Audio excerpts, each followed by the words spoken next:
Back to follow-up segment tonight. As you may know, President Obama vowed when he was elected in 2008 to close a prison at Guantanamo Bay, Cuba. That has not happened. Currently, there are 55 detainees accused of committing terror acts still being held there. And President-elect Trump vows he will not close Gitmo. According to analysis by the Director of National Intelligence, President Bush the Younger released 532 men being held on terror charges. About 35% of them, pretty big number, are either suspected or confirmed of going back to terrorism. As of July 2016, President Obama released 161 terror detainees. 12.5% of them are either confirmed or suspected of going back to the dark side.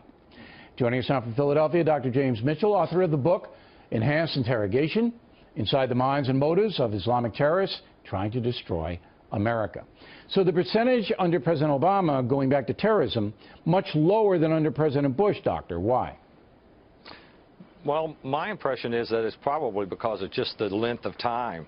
The people that Bush released were quite some time ago, and I think it takes a little while for the effects of being in Guantanamo to wear off and for them to get back into their old behaviors. Yeah, I heard from, I've been to Guantanamo Bay twice. I heard from some folks there that when a terror detainee is released and sent back to the Middle East, that they're under suspicion as possibly being a double agent, and so they can't go right away back to the battlefield. Is there any truth to that?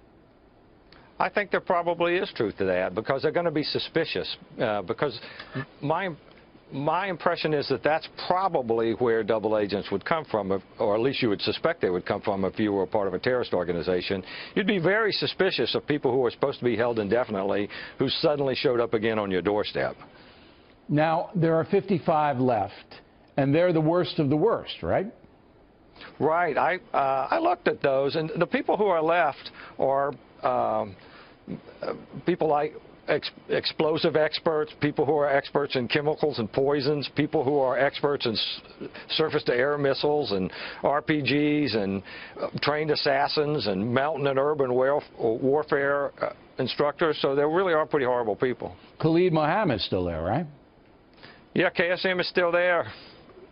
He's the architect of 9/11. It would be interesting to see if President Obama lets any more of them out in the next 11 days. You anticipate that?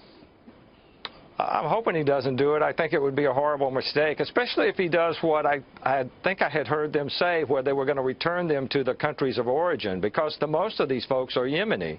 And if you drop them in the middle of Yemen, in a failed state where they're in a kind of a civil war, then I can't imagine they would do anything except go back to being a jihadist. Now, there are Americans who say that unlimited detention without military tribunal court is basically against human rights. And you can't keep these people forever unless you adjudicate them on some level. Do they have a point?